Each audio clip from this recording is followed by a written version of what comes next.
Nos últimos 2 meses, aquelas que costumeiramente são as minhas leituras, eu tenho lido 4 livros ao mesmo tempo. E isso tem me gerado uma santa inquietação, e eu coloco essa prerrogativa de santa, porque de fato ela é santa.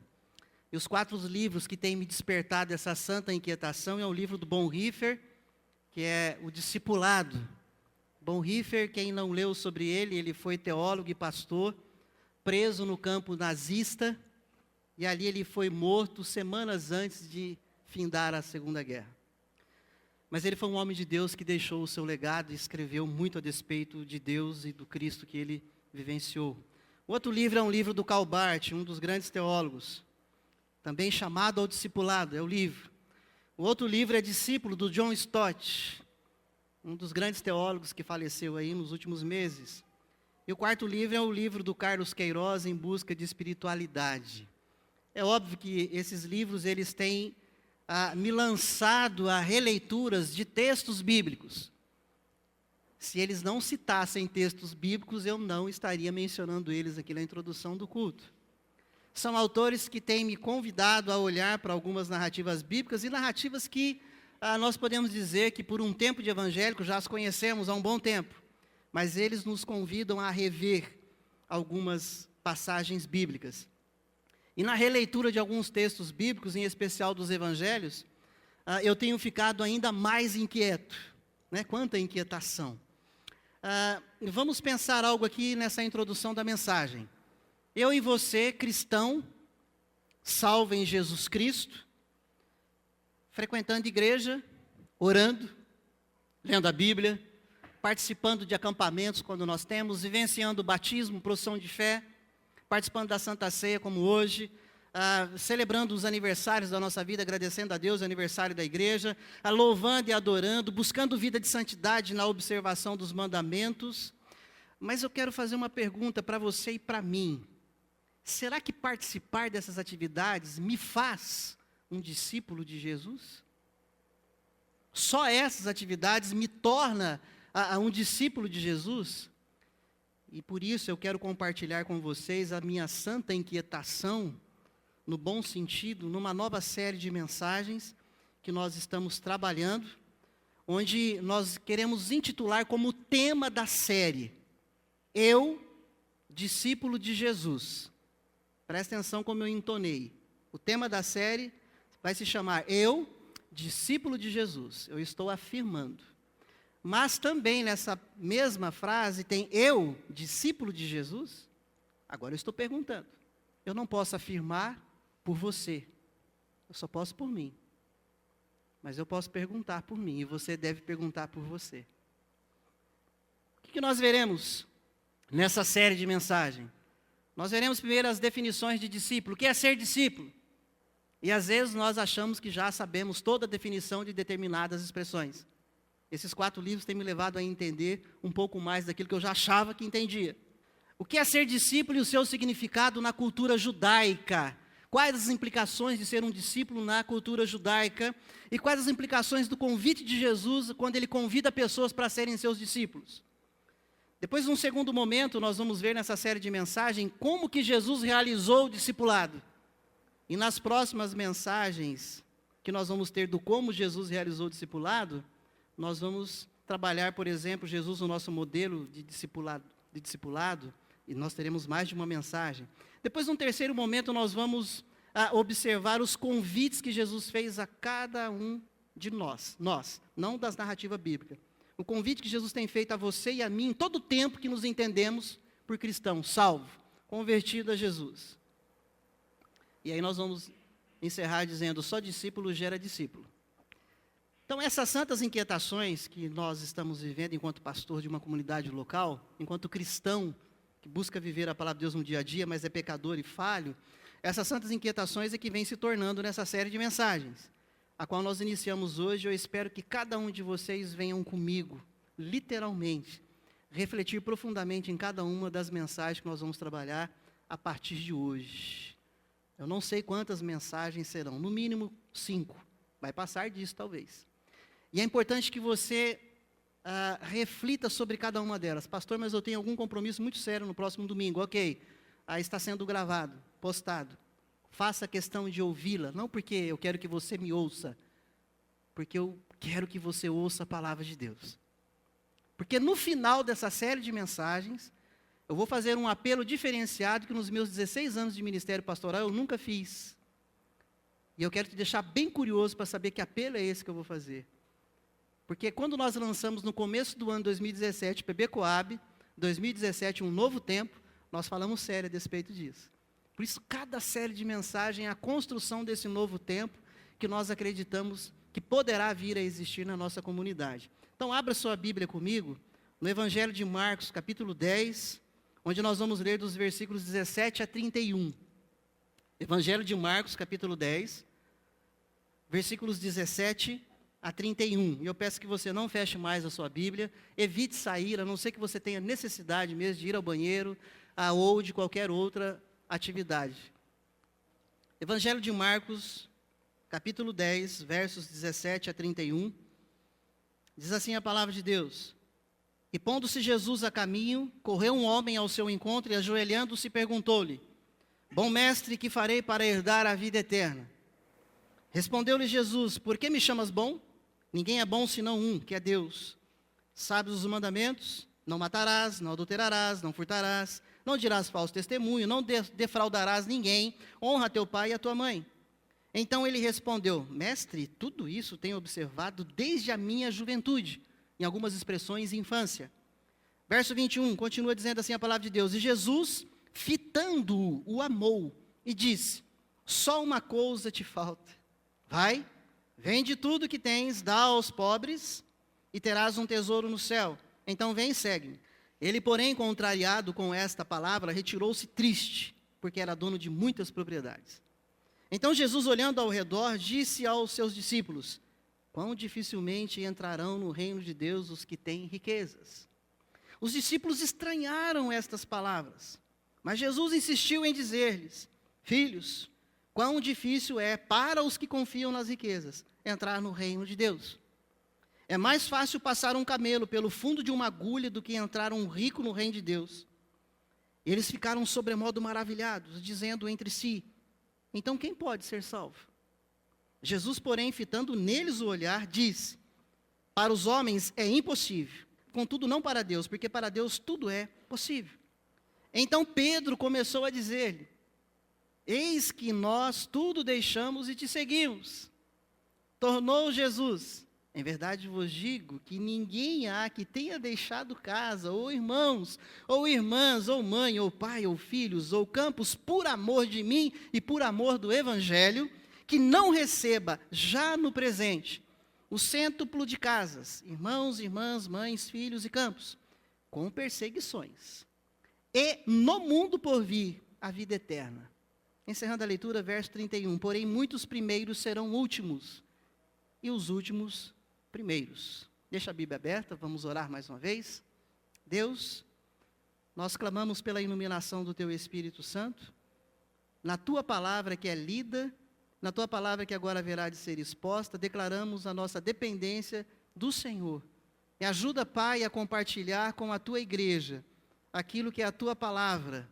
Nos ajuda, Senhor, na leitura e na exposição. Dá-nos iluminação também para compreendermos a Tua palavra e tão somente a Tua palavra. Nós oramos assim em nome de Jesus Cristo. Amém, Senhor. Só falta uma coisa. Esse é o título da primeira mensagem da nossa série. Eu, um discípulo? Título de hoje: Só falta uma coisa. Dentro desse título, Só falta uma coisa, e dentro da narrativa que nós vamos compartilhar aqui essa noite, há pelo menos 2 momentos nessa narrativa. O primeiro momento é Jesus conversando com um homem tido como jovem rico ou um homem bem-sucedido. Depende a versão que você tem. Há nesse primeiro momento, um diálogo de Cristo, onde o homem faz uma pergunta e Jesus começa a responder, e Jesus também lança a pergunta para ele. Depois nós veremos um segundo momento, onde Jesus está conversando com os seus discípulos, que passa a fazer pergunta através de Pedro. E Jesus passa a responder essas perguntas a Pedro e aos seus discípulos.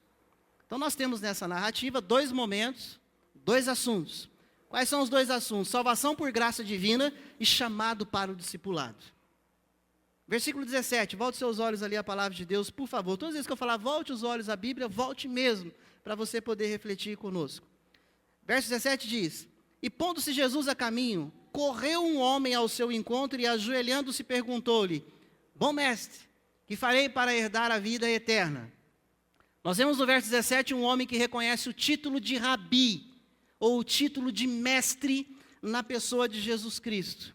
Quando esse homem vem e se ajoelha diante de Jesus, ele não está reconhecendo Jesus como o Cristo Salvador, porque ele se reporta a Jesus como mestre, ou a expressão rabi. E quando uma pessoa que não tinha o grau de um mestre, de um rabi, ia falar com um rabi, alguns se ajoelhavam diante do rabi, diante do mestre.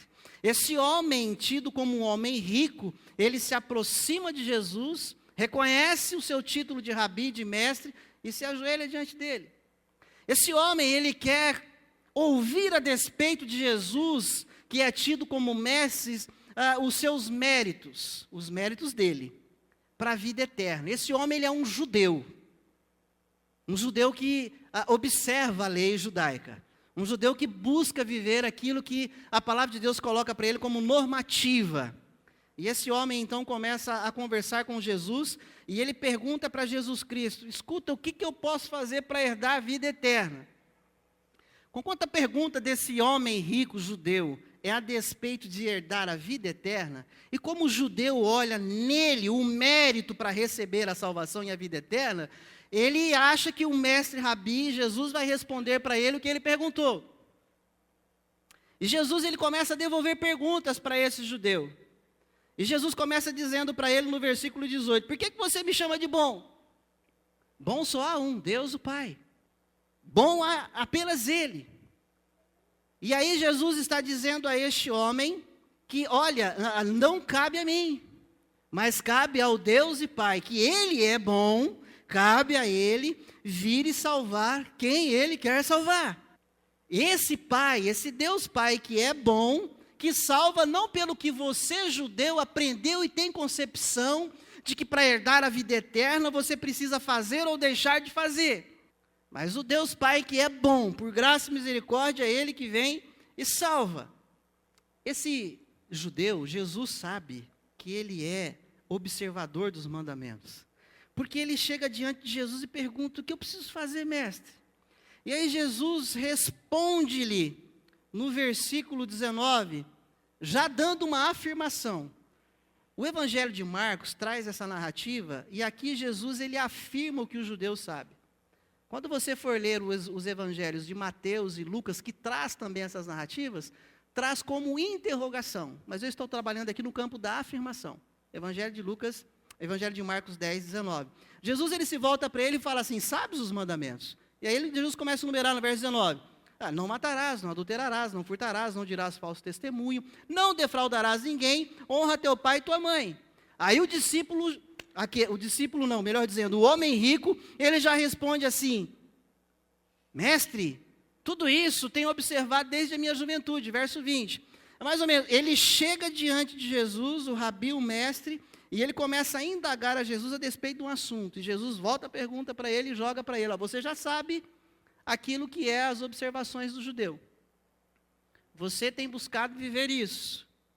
E aí, o que Jesus está dizendo para esse homem é a despeito de um conjunto de nãos, onde os judeus se apegavam. Para os judeus, a observação da lei, não matar, não roubar, não furtar, não adulterar, não defraudar ninguém, para o judeu essa observação da lei era o que lhe garantia a vida eterna. Mas por que Jesus então fala isso? Jesus está falando isso para dizer assim, eu sei que você sabe disso, mas não é isso que garante a tua vida eterna. E outra, o que Jesus vai trabalhar com ele aqui não é uma concepção de salvação, mas é uma convocação ao discipulado. Por isso que eu quero chamar a sua atenção em algumas particularidades que às vezes a gente passa batido. Depois que Jesus lista esse grupo de nãos, no verso 20, olha o que Jesus fala para esse homem rico. Melhor dizendo, o que o homem rico diz, mestre, Isso tenho observado desde a minha juventude. Primeiro, o homem rico mais uma vez se dirige a Jesus dizendo: tu és rabi, tu és mestre.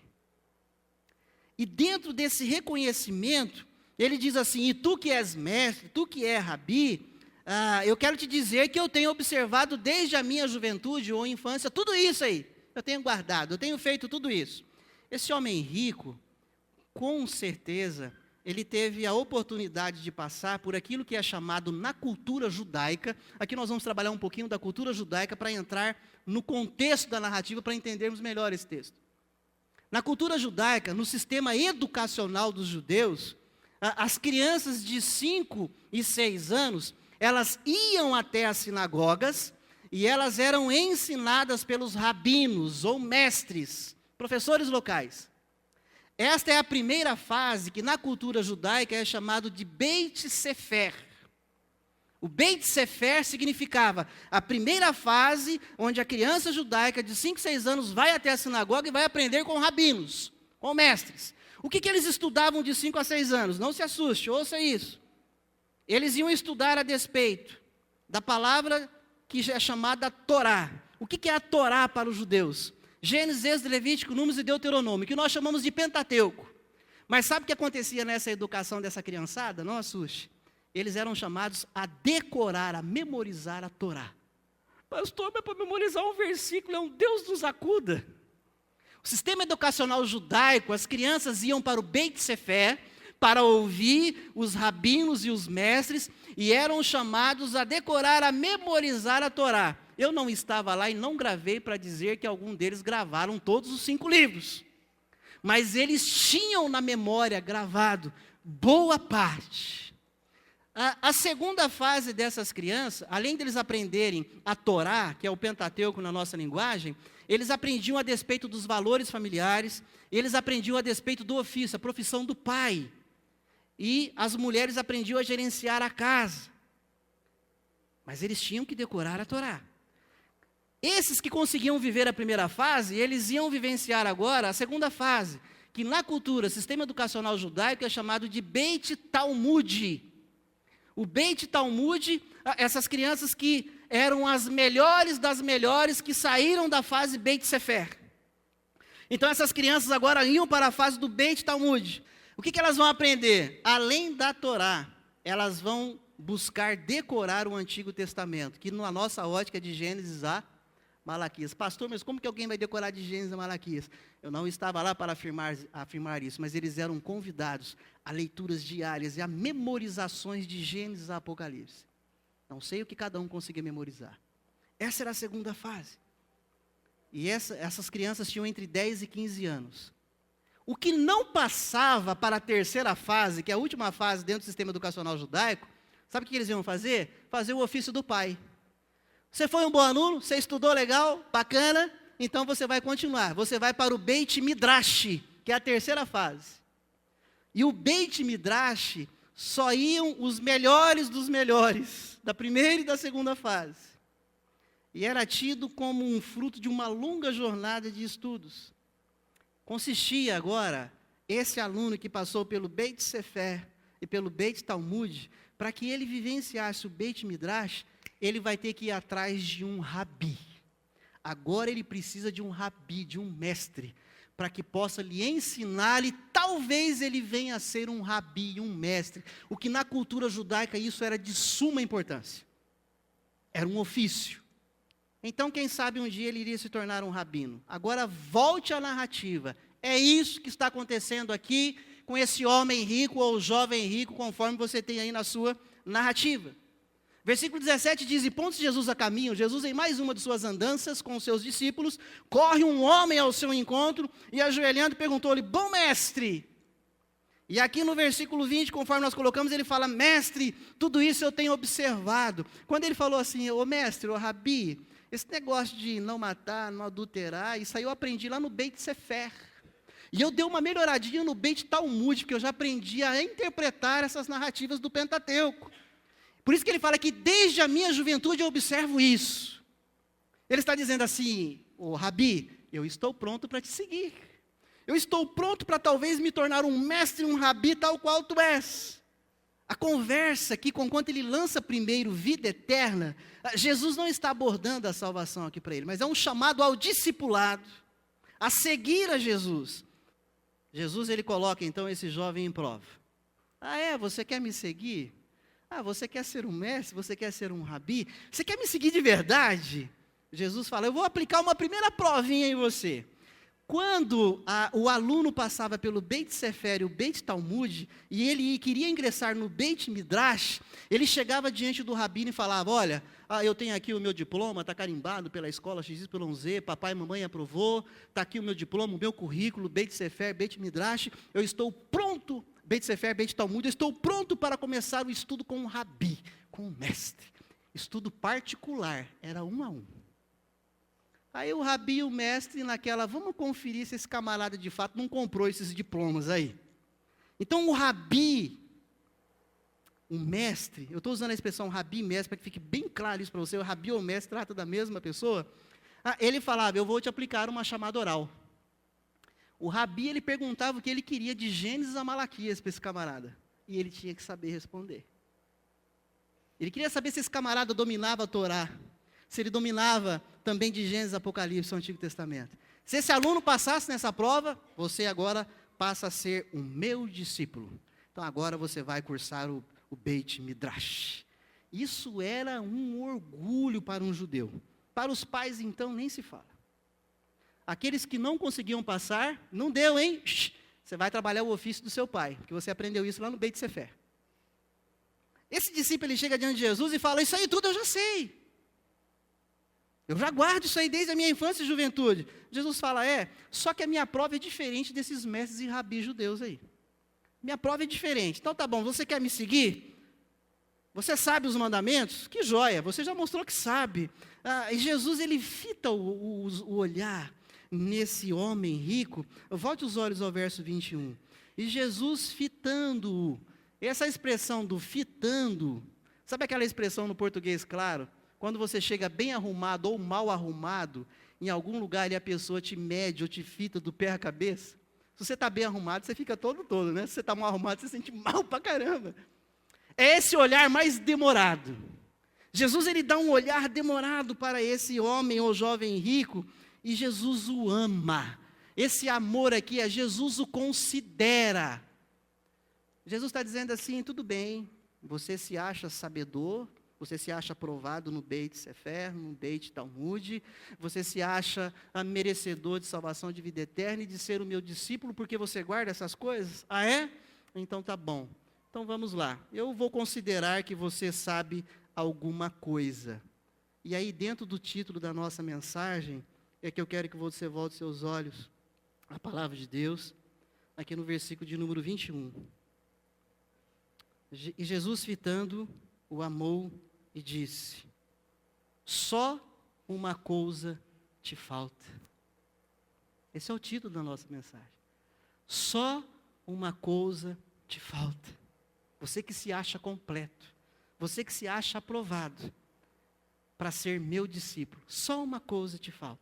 Quando Jesus fala só uma coisa te falta, nesta afirmação está implícito que Jesus está reconhecendo, que bom, você de fato sabe os mandamentos, que bom, você de fato é um homem zeloso, que bom, você se mostra alguém que quer seguir a Deus e temer a Deus, observando os mandamentos, não furtando, não roubando, isso é ótimo para a sua vida judaica. É como se nós disséssemos, que bom que você é crente, que busca não roubar, não mentir, não adulterar, que busca não defraudar ninguém, que busca não atirar vantagem sobre as pessoas. Que bom que você faz isso. Que bom que você vai ao culto, que bom que você vai à igreja, que bom que você canta, que você louva. Que bom, você demonstra que você tem algo aí.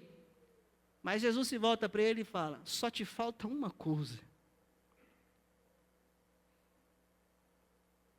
Seja meu discípulo. Seja meu discípulo. Olha o versículo 20. Verso 21, melhor dizendo. Só te falta uma coisa. Ou só uma coisa te falta. Vai, vende tudo que tens. Dá-o aos pobres e terás um tesouro no céu. Então vem e segue-me. Sabe o que faltava nesse homem rico, ou jovem rico? Faltava ele se desprender daquilo que mais lhe ocupava para de fato ser discípulo de Jesus Cristo, para de fato seguir a Jesus Cristo. Se desprenda, homem, jovem rico. Vende tudo que você tem. É a primeira provinha que eu quero fazer com você que está dizendo que está preparado para me seguir. Só que a minha prova é diferente dos outros. Vende tudo que você tem, porque isso aí está prendendo você. Isso aí está te ocupando demais. No versículo 21, quando Jesus convida ele, vende tudo e dá aos pobres, Jesus está dizendo, desapega e compartilhe com os necessitados. Se quer ser meu discípulo, essa será a sua primeira lição de casa. Jesus não está perguntando para ele, presta atenção aqui, meu irmão. Jesus não está perguntando para ele se ele queria ser salvo. Não, pastor, mas no começo da leitura ele está perguntando para a vida eterna. Eu sei, eu li. Mas Jesus não está tratando de vida eterna com ele, conquanto é isso que ele pergunta. Porque na teologia da graça e bíblica que nós cremos, Jesus não pergunta se alguém quer ser salvo. O Pai, antes da fundação do mundo, escolheu, e Jesus encontra com essas pessoas e salva, pronto, chega. Por isso que esse texto não tem a ver com a conversão desse jovem ou desse homem rico. Mas é um chamado de Jesus Cristo para ele ao discipulado, a ir além, a seguir a Jesus. Então Jesus convida ele a essa primeira prova. Versículo 22, volte seus olhos à palavra de Deus. Ele, porém, contrariado com esta palavra, retirou-se triste, porque era dono de muitas propriedades. Sabe por que ele era dono de muitas propriedades? Porque ele conseguiu passar pelo Beit Sefer e o Beit Talmud, mas ele não conseguiu ir para a terceira ainda. Então ele foi exercer o ofício do pai. Ele foi cuidar das propriedades que de fato ele deve ter dado do pai dele. Mas ele insistia, eu quero ser um rabi, eu quero ser um mestre. E ele se encontra com Jesus e corre até Jesus, porque ele ouviu falar que Jesus era um mestre, um rabi. E ele quer tentar fazer o Beit Midrash na cultura judaica.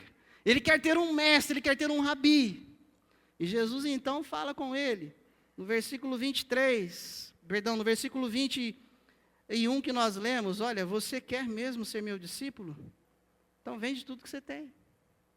Dá tudo aos pobres. Porque não vai dar tempo de você cuidar disso aí e me seguir, não. Você é muito preso a isso, você confia demais nisso. Se você tivesse pelo menos equilíbrio, mas você é preso demais a isso. Não dá para ser meu discípulo. Aí Jesus fala para ele, vem e segue-me. A resposta que nós temos aqui, não sabemos se esse jovem depois tomou uma outra decisão, mas a primeira resposta que nós vemos aqui é com ela que nós ficamos, no verso 22, que ele, porém, contrariado com esta palavra, retirou-se triste porque era dono de muitas propriedades. Jesus, legal, mas eu estou triste, chateado. Quer dizer que para ser seu aluno do Beit Midrash, quer dizer que para eu aprender e talvez ser um rabi, eu tenho que seguir-te?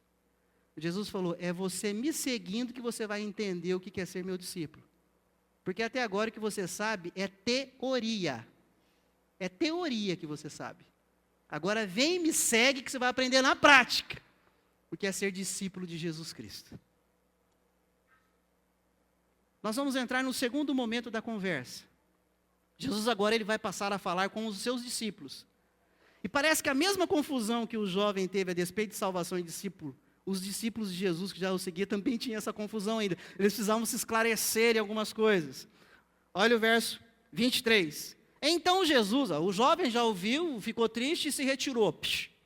Tem uma multidão ali seguindo Jesus. Os capítulos anteriores falam que a multidão o seguia. Mas Jesus dá uma olhada ao redor, diz o verso 23. Então Jesus olhando ao redor, Jesus corre o olho ao redor, olha para o povão, e agora ele se centraliza aos seus discípulos que está próximo a ele. E Jesus volta para os seus discípulos e fala assim, quão dificilmente entrarão no reino de Deus os que têm riquezas. Mas os discípulos, eles estranharam, olha o verso 24. Os discípulos estranharam estas palavras. Mas Jesus insistiu em dizer-lhes. Sabe, Jesus está ensinando, ele é mestre dos mestres, rabi dos rabis. Ele percebeu que os discípulos não entenderam, então ele foi desenhar para os discípulos entenderem. Ele insistiu em dizer-lhes, filhos, quão difícil é para os que confiam nas riquezas entrar no reino de Deus. E o estranhamento dos discípulos, quando Jesus repete que é difícil um rico entrar no reino de Deus, os discípulos falam, ué, e agora? Mas quem pode se salvar então? Eles também não estavam entendendo. Olha o verso 25, Jesus começa a responder, e Jesus vai usar aqui agora de metáforas, de simbolismo, daquilo que eles estavam acostumados. É mais fácil passar um camelo pelo fundo de uma agulha, do que entrar um rico no reino de Deus. O que nós chamamos aqui nessa narrativa, de gênero literário, que chama-se hipérbole. O que é hipérbole na narrativa bíblica? É quando há um exagero para falar ou afirmar uma verdade. Então Jesus ele usa de uma hipérbole e exageradamente ele fala assim, olha, é mais fácil passar um camelo, que é impossível na verdade, né? Passar um camelo, e era o animal mais alto ali da época deles, passar um camelo no fundo de uma agulha do que entrar um rico no reino de Deus. Não vai passar camelo no buraco da agulha. Não, pastor, mas eu já li na história, nos comentários, que esse buraco da agulha significa um portãozinho que tira o muro de Jerusalém. Não é essa conversa, não tem nada a ver com isso. Jesus está usando de uma hipérbole aqui. Um exagero. Jesus está dizendo assim, é impossível alguém se salvar, porque isso não depende deles. E Jesus está dizendo assim, meus queridos discípulos, eu não estou chamando ele para a salvação, porque isso o Pai já fez com quem ele quer salvar antes da fundação do mundo. Eu estou chamando ele para ele corresponder àquilo que ele propôs, me seguir. Então você quer me seguir? Você quer ser meu discípulo de fato? É isso que Jesus está conversando com um homem rico, e ele está reproduzindo isso, ensinando os discípulos. Aí no versículo 26, diz assim, volte seus olhos à palavra de Deus. Eles ficaram sobremodo maravilhados, dizendo entre si, então quem pode ser salvo? Os discípulos insistem, tá bom, Senhor, se o cara é rico, não pode ser salvo? E a palavra de Deus não diz que só pobre vai ser salvo. E não diz que só rico vai ser salvo. Mas entre pobre e rico, negros e brancos, pardos, amarelos, qualquer raça, qualquer tribo, língua e nação, serão salvos aquele que o Pai alcança, independente de classe social. Por isso que aqui não se trata de salvação. Por isso que tem rico que vive apavorado com essa narrativa bíblica aqui. Não é a riqueza que vai determinar ser salvo ou não, porque não é de salvação que fala. Mas o pastor está dizendo aí que é entrar no reino de Deus. Daqui a pouco nós vamos chegar lá. Os discípulos falam, então quem pode ser salvo? Verso 26 e 27, volte seus olhos à palavra de Deus. E ficaram sobremodo maravilhados, dizendo entre si, então quem pode ser salvo?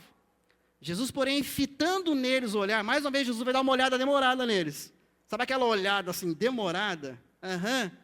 Jesus, fitando neles o olhar nos discípulos, disse, para os homens é impossível, contudo, não para Deus, porque para Deus tudo é possível. Jesus está dizendo assim, discípulo, é o seguinte, embora vocês estão falando de salvação, e não é esse o meu tema com esse homem rico, eu quero dizer para vocês que para o homem rico ou pobre é impossível ele ser salvo por si só. Por isso que o homem rico, quando chega para Jesus e fala, bom mestre, Jesus falou, opa, não vem querer me ludibriar, não vem querer jogar flu-flu, florzinha, não vem querer me elogiar me chamando de bom não, que bom é só o Pai. É só Ele que salva. Não está na minha bondade ou na sua bondade achar que você merece salvação. Jesus ele está dizendo aos discípulos, para o homem é impossível se salvar. Para o homem é impossível. Respondendo à pergunta de vocês, embora o assunto não é esse. É impossível, mas para Deus tudo é possível. Porque é Deus quem vem e salva. Filipenses 1,6 diz que aquele que começou a boa obra em mim, ele há de completar até o dia final. É Deus quem começa o processo da salvação, é Ele quem dá andamento e é Ele quem fecha o processo de salvação. É assim que a palavra de Deus nos ensina. Mas Jesus, ele volta então aqui aos seus discípulos a falar do que era o tema ali em pauta. É discipulado, é chamado a um engajamento no reino de Deus. A entrada no reino de Deus nessa narrativa, que aí talvez na sua versão esteja reino dos céus, reino de Deus, é aquilo que nós cantamos num dos cânticos no culto essa noite, enquanto louvamos e adoramos a Deus, que Jesus já inaugurou o seu reino na terra. O reino que Romanos trabalha para nós na carta de Paulo à igreja em Roma, dizendo, porque o reino de Deus não é comida e nem bebida, mas é alegria, paz e justiça no Espírito Santo. O reino de Deus é promover alegria, paz e justiça do Espírito Santo aos oprimidos. aqueles que precisam ser socorridos. O reino de Deus é serviço, o reino de Deus é engajamento na obra que Deus convocou a sua igreja. Isso é reino de Deus, isso não se trata de vida eterna nos céus. Por isso que Jesus está chamando esse homem, o jovem rico, e lembrando aos discípulos que o chamado aqui não é para a salvação, é para o discipulado, é para o envolvimento desse homem no reino que Jesus já inaugurou, num reino que deve ter continuidade através dos discípulos de Jesus, imitando a Jesus. Diante dessa fala de Jesus, o Pedrão sempre vem, né? O Pedrão é afoito, ele sempre pula lá na frente querendo dar a última resposta, né? Olha o verso 28. Jesus acabou de dizer para ele, ó, o seguinte, é impossível o homem se salvar, isso só para Deus é possível, tá? E Pedrão, o tema aqui é discipulado. Aí Pedro parece que caiu a ficha dele, né? Estou sendo um pouquinho retrógrado na questão da ficha, poderia usar outro exemplo, mas Pedro parece que entende que o tema aqui agora é discipulado. Aí no verso 28, Pedro diz a Jesus, então Pedro começou a dizer-lhe, eis que nós tudo deixamos e te seguimos. Ele está se achando aqui, viu? Pedro, Senhor, eu entendi aí que o teu chamado é para o discipulado. Eu quero lembrar o Senhor, Jesus, que eis que eu e os meus irmãos e os demais aqui, nós deixamos tudo para te servir. Nós deixamos tudo para ser seus discípulos, para que tivéssemos o Senhor como nosso mestre, o nosso rabi. Aí, verso 29, Jesus se volta para Pedro e diz, volte seus olhos à palavra de Deus. É verdade vos digo, que ninguém há que tenha deixado casa, ou irmãos, ou irmãs, ou mãe, ou pai, ou filhos, ou campos, por amor de mim, por amor do Evangelho, verso 30, que não receba já no presente o cêntuplo de casas, irmãos, irmãs, mães, filhos e campos, com perseguições. E no mundo por vir a vida eterna. Ah, voltou o tema da vida eterna aí. Calma aí que daqui a pouco a gente chega lá. Jesus ele se volta para Pedro e para os discípulos, para responder a pergunta de Pedro, respondendo aos discípulos. Se você quiser conferir durante a semana, nos evangelhos sinóticos, além de Marcos, Mateus e Lucas, eles vão trazer, além do que Pedro pergunta, quando Pedro aqui no 28 de Marcos diz assim, eis que tudo deixamos e te seguimos. Lá no evangelho de Lucas vai falar, e o que nós vamos ganhar com isso? Está lá, depois você confere, tá? Tem as notinhas de rodapé para você ver aí na Bíblia. Aí Jesus começa a dizer para Pedro, o que vocês vão ganhar com isso? Vocês deixaram a primazia, aquilo que o grupo Louvarte cantou, buscar em primeiro lugar o reino de Deus, e as demais coisas serão acrescentadas, aleluia, aleluia, buscar primeiro. Vocês estão priorizando o reino de Deus na vida de vocês? Ok.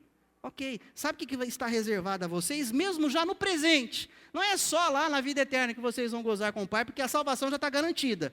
Não porque vocês decidiram ser meus discípulos, porque o Pai decidiu salvá-los. A vida eterna está garantida. Vai acontecer algo com vocês lá, mas antes de acontecer algo lá, vai acontecer aqui também. Versículo 30 diz, olha, vocês vão ter o cêntuplo, 6 vezes mais, de casas, irmãos, irmãs, mães e filhos e campos. A teologia da prosperidade pegaria esse texto aqui e vai dizer, se você for discípulo de Jesus, você deixou a tua casa, você vai ter 100. Não é isso que o texto está dizendo aqui, não se iluda, tá? E não é isso que eu estou te prometendo, porque eu não posso fazer isso. Ah, você deixou os seus irmãos, você vai ter muito mais, irmãs, mães e filhos e campos. Esse deixar aqui, Jesus ele jamais pregou o divórcio. Jesus não está mandando, marido, abandona a sua mulher se ela não quer seguir Jesus. Não, Jesus não falou isso. Ele iria se contradizer naquilo que ele fala em Efésios, através de Paulo, capítulo 5, do marido amar a mulher amar o marido. Mas o que Jesus está dizendo então desse deixar? Isso eu vou pregar nas próximas mensagens, vou explicar melhor. Não é deixar a mulher para trás, o filho para trás. É saber que a prioridade não é a mulher, não é o marido, não é filhinho, não é papai, não é mamãe. É o reino. E eu saber dividir o meu cuidado com os meus queridos familiares, priorizando o reino. É isso aqui que Jesus está ensinando. Mas como que eles vão ter 100 vezes mais de casas? Jesus fala para os discípulos, olha, vocês por onde passarem vão ter casa para se hospedar. Vão ter pessoas recebendo vocês. Olha, vocês por onde passarem, as pessoas vão se converter e vão se tornar seus irmãos e irmãs. É disso que Jesus está falando. Olha, vocês vão ter também, e aqui talvez o crente não goste de ouvir, vai ter uma perseguiçãozinha aí, tá? Ser meu discípulo também significa viver perseguições. É o que diz o versículo 30. Aí o Pedrão pode, mas é isso que a gente vai ganhar, Senhor? Jesus está falando, é isso que vocês vão ganhar. E aí Jesus fala, e no mundo por vir a vida eterna. Eu vou explicar depois o paralelo com as outras narrativas. Mas o que Jesus está dizendo para esses discípulos aqui, vocês vão ganhar e viver uma alegria indizível, que só tem o crente discípulo de Jesus Cristo. Sabe o tema da alegria que Paulo constantemente trabalha na carta aos Filipenses? E tem crente que fala, mas por que eu não vivo alegria? Porque talvez você não é discípulo, meu querido. Porque pode ser salvo sem ser discípulo. A salvação é pela graça, é Deus quem vem, alcança e redime, porque Cristo pagou na cruz. Agora o preço de ser discípulo, de renunciar a si mesmo, é uma decisão sua e minha. Quero ser discípulo de Jesus. Ninguém está perguntando se você quer ser salvo. Salvo é Deus quem determina. Eu quero ser discípulo, aí eu tenho que pagar preço. E a alegria do serviço, você anota e depois pesquisa em casa, Tiago capítulo 1, verso 2 diz, irmãos, tendo por motivo de toda alegria o passardes por várias provações. A pessoa lê o texto e fala, mas é doido ter motivo de alegria por passar por provação? Quem não é discípulo não entende isso, só entende isso quem é discípulo. Só tem a alegria de seguir a Cristo quem é discípulo de Cristo. Quem de fato decidiu segui-lo, abrir mão das suas prioridades e viver como um discípulo verdadeiro dele. Por isso que essa alegria só é dizível ou entendível por aqueles que vivem o discipulado, seguem a Jesus. Marcos capítulo 10, verso 30 também diz que eles terão perseguições. Só o discípulo de Jesus entende essa doideira, se eu posso assim dizer, sofrer por causa do reino de Deus e ainda ter alegria. Mas Jesus também fala da providência, do socorro, da assistência aos seus discípulos, né? Na terra vocês vão ter a minha providência, casas para se hospedarem, muitos irmãos vão se converter e vão se tornar amigos de vocês, vocês vão ser acolhidos, vocês não vão ser abandonados. Jesus fala também da vida eterna nos céus. E aqui eu quero retomar o final do verso 30. E no mundo por vir a vida eterna, não ligado às obras que eles estão fazendo enquanto discípulos, mas pela graça em Cristo, que é impossível o homem salvar, só Deus.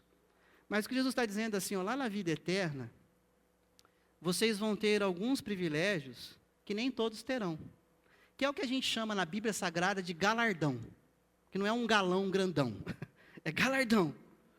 E eu não vou esmiuçar aqui a questão de galardão hoje, vai ficar para as próximas mensagens.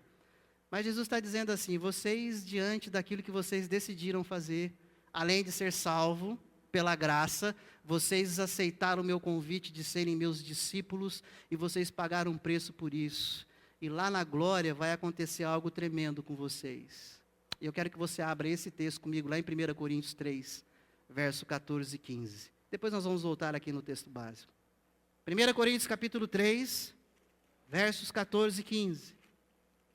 Diz assim a palavra de Deus. Se permanecer a obra de alguém que sobre o fundamento edificou, esse receberá galardão. São esses privilégios. Quais são, pastor? Quero saber, estou curioso. Não sei, nem a Bíblia diz. É mistério. Algumas coisas a gente tem porque a Bíblia diz, mas nem tudo a Bíblia diz a respeito do galardão. Aquele que edificou obra. Não, mas a salvação não é pela obra. Por isso que eu disse que o tema aqui não é salvação. A salvação é pela graça, é impossível para o homem, só Deus faz. O convite aqui é discipulado, é seguir a Jesus e fazer o que Jesus fez. Por isso Jesus fala, aqueles que me seguiram foram meus discípulos. Paulo está trabalhando isso aqui em 1 Coríntios. E a obra de vocês sobre fundamento, vocês vão receber galardão. Versículo 15 diz, se a obra de alguém se queimar, sofrerá ele dano. Ou seja, olha, se aquilo que você achou que fez, igual o jovem ou o homem rico, Senhor, isso tudo eu aprendi no Beit Sefer, eu aprendi lá no Beit Talmud, Senhor, isso aí tudo eu já faço. Mas Jesus fala, não, mas isso aí é pouco, filho, tem que ser discípulo, seguir. Não é só o não fazer, é o que você tem que fazer. Aí Jesus fala assim, se queimar essa obra, se você for reprovado, você sofrerá dano, ou seja, não tem galardão. Ninguém está falando de perder salvação aqui, por favor, entenda isso. Porque no versículo continua depois do ponto e vírgula, mas esse mesmo será salvo, porque a salvação não depende das obras. É graça de Deus. Todavia, como que através do fogo. Eu só abri esse parênteses, volte lá no texto básico da mensagem de hoje. Eu abri esse parênteses para que nós entendamos que a salvação é pela graça. E o tema de Jesus aqui não é salvação, é chamado ao discipulado. E aquele que segue Jesus, aquele que de fato paga o preço de ser discípulo dele. com certeza terá galardões no céu. Porque é Deus quem decide fazer isso. Como vai ser isso? Não sei. Mateus 19, 28, que é o paralelo dessa narrativa, marca aí para você olhar depois na sua casa. Mateus 19, 28, fala que esses discípulos, eles vão se assentar em 12 tronos com Jesus para julgar todo Israel. O que é todo Israel de Deus numa linguagem simbólica? É todo aquele que vem sendo salvo em toda a história, no Antigo e Novo Testamento e até a volta de Jesus. Esse é o Israel de Deus, não é o judeu. É todo aquele que é salvo pela graça em Cristo. Todos esses que são salvos, quando a palavra de Deus fala que nós seremos julgados, não para ver se vai para o céu ou para o inferno, porque a salvação já garantiu vida eterna no céu. O julgamento do crente é para esse aspecto de galardão. E sabe quem que vai julgar a crentalhada lá? Os discípulos de Jesus Cristo. Aqueles salvos que não ficaram sentados, satisfeitos, salvos e sossegados. Aqueles salvos que entenderam o chamado ao discipulado e se engajaram na obra, pagaram o preço de seguir Jesus. Eles vão se assentar com Cristo e eles vão julgar o resto da crentalhada. É isso que vai acontecer lá. E se você encontra em Mateus 19, 28, você pode ver isso também lá no livro de Apocalipse. São mistérios que nos aguardam. São mistérios. Versículo 31. Muitos primeiros serão últimos, e os últimos primeiros. O que nós falamos aqui no começo? Beit Sefer, Beit Talmud e Beit Midrash. O judeu que ia para a escola desde criança. E se passasse no Beit Sefer para o Beit Talmud, depois ele iria para o Beit Midrash. Só que só papai e mamãe que podia pagar um professor personal trainer. Porque era professor particular. Agora não é sala de aula, Beit Sefer, Beit Talmud. Agora é Beit Midrash. É o discípulo, o rabi e o seu seguidor. É um ensino particular, é caro. Nem todos podiam pagar. Aí Jesus começa a dizer no versículo 31, e Pedro perguntando, Senhor, o que a gente vai ganhar te seguindo? Jesus fala, vocês já estão ganhando. E aqui quando a gente olha para a profissão dos discípulos de Jesus, e quem prestou atenção na nossa introdução, Pedro, André, Tiago, o maior, porque tem o Tiago, e João, eles eram pescadores. Profissão de terceira categoria naquela época. Ralé. Porque Pedro, André e Tiago passaram pelo Beit Sefer entre 5 e 6 anos. Talvez eles até chegaram no Beit Talmud, dos 10 ao 15, mas eles não conseguiram ser o melhor dos melhores, eles não conseguiram ter um discípulo para fazer, um discipulador, um rabi, um mestre para fazer o Beit Midrash. E eles eram judeus. Pastor, como o senhor sabe que Pedro, André, Tiago e João eram judeus e passaram pelo Beit Sefer e Beit Midrash? Porque quando a gente lê os evangelhos, a gente percebe o que Pedro fala, o que André fala, que eles eram conhecedores do Antigo Testamento. Eles conheciam a Torá, eles conheciam o Antigo Testamento. Senão eles não mencionavam. No discurso de Pedro, quando Pedro pega o evangelho em capítulo 3 de Atos, ele faz uma retomada de Gênesis a Malaquias. Ele consegue resumir. Esse cara só pode ter passado pelo Beit Sefer e Beit Talmud. Só que ele não conseguiu ir para o Beit Midrash. E ele foi fazer o quê? O ofício do papai que ele aprendeu no Beit Sefer. Por isso que Pedro foi ser pescador, André foi ser pescador, Tiago foi ser pescador. Mateus foi o quê?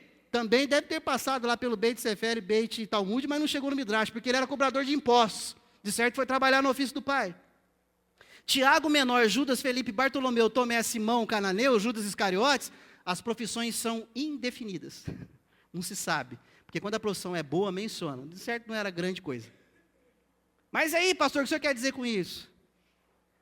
Que Jesus, tremendo na sua didática e no seu discipulado, Jesus ele faz aquilo que vai totalmente na contramão do sistema das pessoas que estão acostumadas a se acharem melhores do que as outras, a se acharem os primeiros ali, a terem algum tipo de vanglória e de sentimento. Quando nós olhamos para Jesus Cristo chamando os discípulos, nós vemos Jesus chamando quem? Os melhores? Não. Nós vemos Jesus chamando aqueles que foram os melhores da turma no Beit Sefer e no Beit Talmud? Também não. Por que Paulo, quando escreve uma de suas cartas, ele fala assim, porque Jesus escolheu as coisas loucas deste mundo e os fracos para confundir os que se acham fortes. Jesus, o jovem rico não quis segui-lo. Jesus ele vai e chama quem para ser discípulo dele? Pescadores. Gente desqualificada na cultura dos homens da época. Ele vai chamar aqueles que não conseguiram pagar mestre e rabi. Por isso que tem hora que você lê o texto, mas Jesus chama Mateus e ele sai correndo para seguir Jesus. Ah, mas como que esse cara é louco? Larga o emprego e segue Jesus assim. Porque para um judeu naquela época, ter o convite de um rabi e de um mestre para ser o seu discipulador, aquele que vai te ensinar, e ele vai ter a possibilidade de ser um rabi, de ter um ofício importante, isso aí qualquer um corria atrás.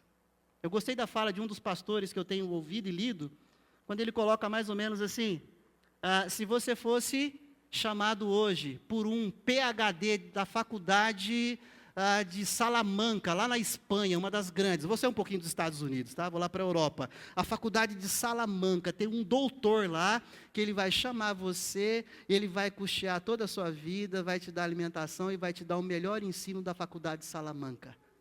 Será que alguém aqui vai titubear? Bolsa 100%. Quando um rabi chamava alguém, me segue, ele estava dizendo, seja meu discípulo. Por isso Pedrão larga a rede, André larga a rede, Mateus larga a coletoria de impostos e vai. E segue Jesus. É lógico que tem obra do Espírito Santo de Deus aqui, mas tem essa questão da cultura judaica. Mateus 19, 28 fala desses privilégios. Por isso que Jesus fala no versículo 31, entrando na conclusão da nossa mensagem de hoje, Marcos, capítulo 10, versículo 31.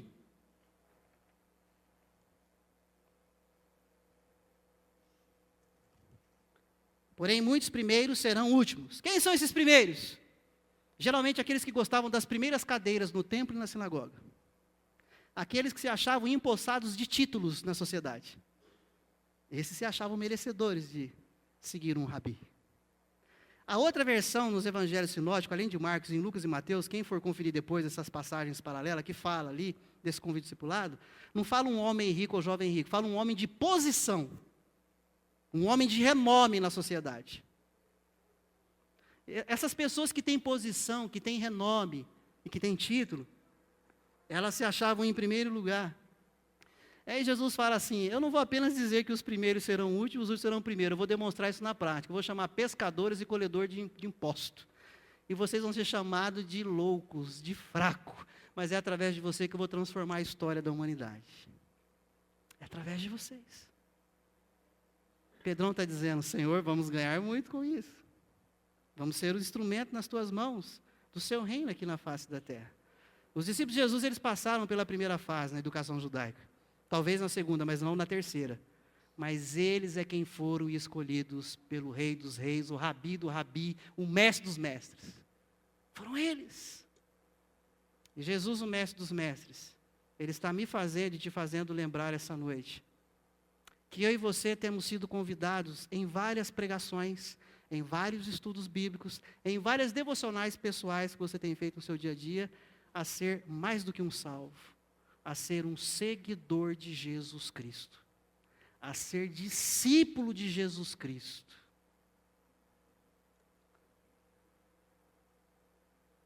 Jesus, ele usa de uma pergunta inicial ao homem rico para mostrar que a salvação pertence a Deus. Deus é bom. Mas a salvação não é mérito nem pela observação da lei. Jesus, ele usa da ocasião para dizer que o salvo precisa ir além de viver o conjunto do não.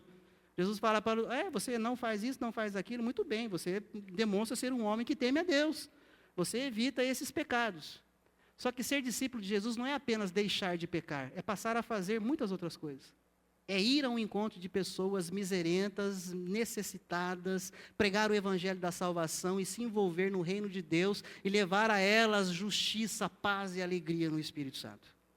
Ser crente não é aquele que não faz as coisas, não pode apenas. É aquele que faz também. É aquele que também faz. Jesus convida o jovem, o homem rico, a também viver o sim. Mas para isso ele tem que matar o seu eu. Para isso ele tem que se desapegar das coisas que mais lhe ocupam o tempo.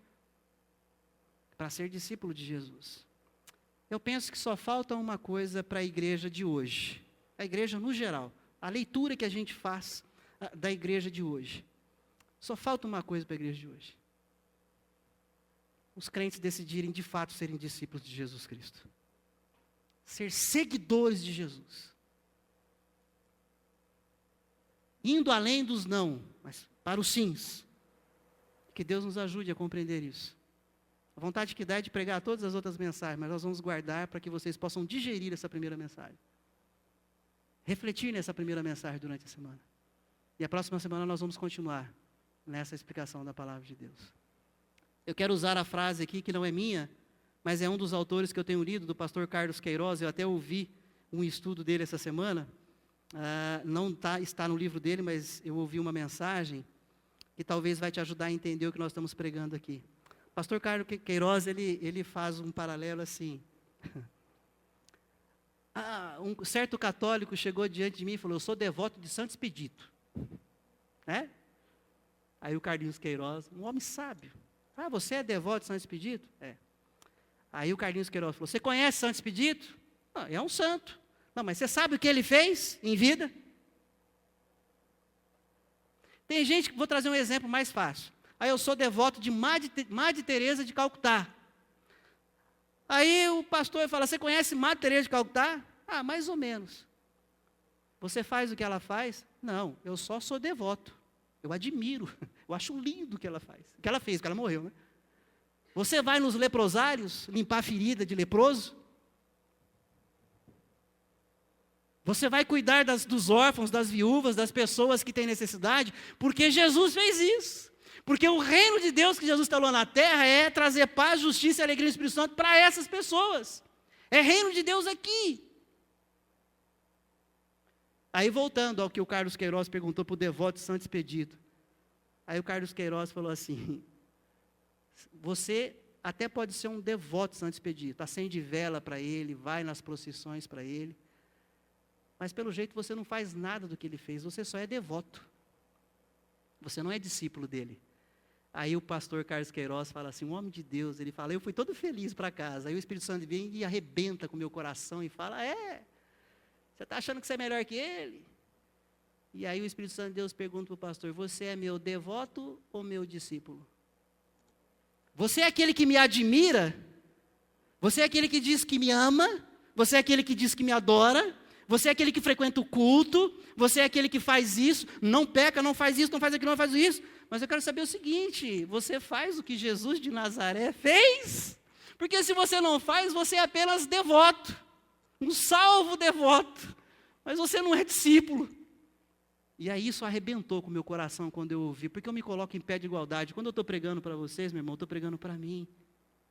E quando eu disse no começo da mensagem, nessa introdução, que esses livros têm me inquietado, e vir para as narrativas bíblicas, há outros textos que as mensagens estão sendo preparadas, e Deus vem queimando o meu coração, e por isso que eu falei, eu quero compartilhar essa santa inquietação com a igreja, porque nós precisamos de mudança, e de mudança urgente. Porque a igreja muitas vezes ela é devota, muitas vezes ela é religiosa, ela vive os ritos, mas ela é pouco discípula de Jesus Cristo. Pouco vive e faz o que Jesus nos convidou para viver e fazer. E eu sou o primeiro a estar dobrando meu joelho, botando minha cara no pó e falando: Senhor, tem misericórdia de mim. Me perdoa. E eu quero ser um discípulo. Pastor, o senhor não tem certeza da salvação? Não estou falando disso. Eu tenho convicção da minha salvação. Porque Romanos 8,16 diz que o Espírito de Deus confirma com o vosso Espírito a despeito da salvação. E essa convicção eu tenho. Mas algo que Deus está me dizendo, falando assim: eu quero que você seja mais discípulo. Mais discípulo.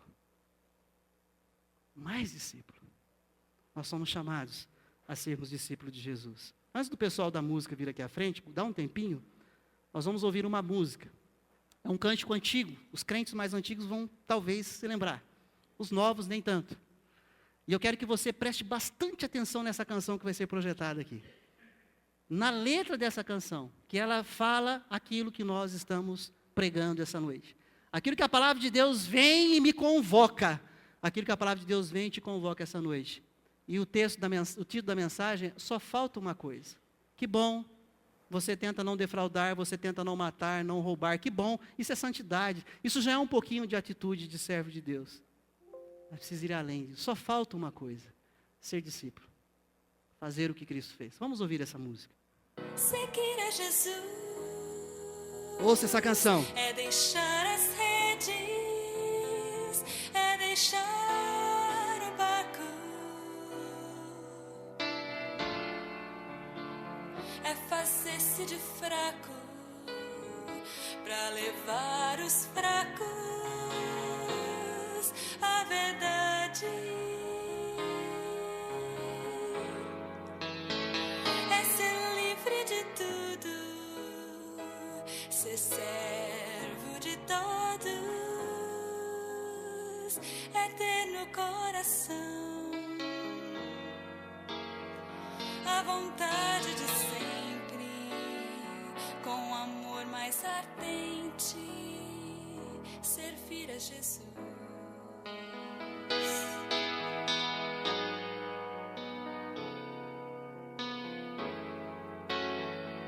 Seguir a Jesus é perder sua vida para encontrar vida plena. É abrir mão de tudo, entregar-se de todo. Vale a pena. É ser livre, cativo, no amor mais ativo. É ter no coração a vontade de sempre, com amor mais ardente, servir a Jesus.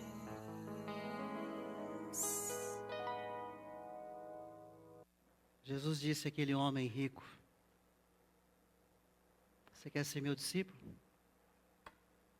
Vem e segue-me.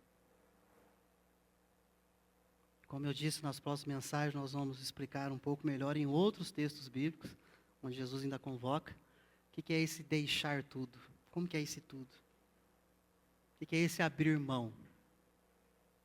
Então venha aí e continue ouvindo a despeito dessa série de mensagem da Palavra de Deus. Que Deus me ajude, que Deus te ajude a prosseguirmos nessa caminhada, nessa série de mensagens. Eu disse que na última mensagem eu vou fazer um convite à igreja para algo que a gente crê que pode vir a acontecer. E grandes mudanças poderão ocorrer na vida da nossa igreja, a partir daquilo que nós vamos continuar sendo desafiados. Não estou falando de salvação, isso é pela graça em Deus. Estou falando de discípulo, seguidor de Jesus. Feche seus olhos, vamos orar mais uma vez.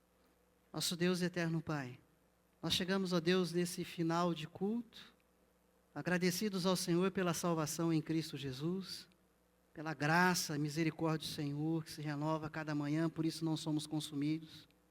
E, ó Deus, que haja uma santa inquietação em cada um de nós, diante daquilo que o Senhor fala conosco essa noite e continuará a falar, se assim o Senhor desejar nos próximos domingos. Que haja, ó Deus, uma sensibilidade à voz do Teu Espírito Santo na alma e na mente de cada um de nós, para que possamos entender o que é ser discípulo do Senhor, o que é te seguir. Faz isso, Deus, a começar na minha vida. Continue me inquietando, Senhor, me despertando. Continue inquietando os meus irmãos e irmãs aqui. Que tudo aquilo, ó Deus, que for confusão da parte do homem, do diabo, caia por terra em nome de Jesus Cristo. E que seja estabelecido na mente e na alma de cada um de nós apenas a palavra do Senhor. Porque ela é poderosa, ela é santa. Que a graça de nosso Senhor e Salvador Jesus Cristo, que o amor de Deus, o nosso eterno Pai, a comunhão, o consolo e a capacitação do Espírito Santo de Deus para sermos discípulos de Jesus Cristo, seja sobre a minha vida, sobre a sua vida, hoje e até a volta gloriosa de Jesus, no nome de quem nós oramos, o nosso mestre, o nosso rabi, o nosso rei salvador. Amém.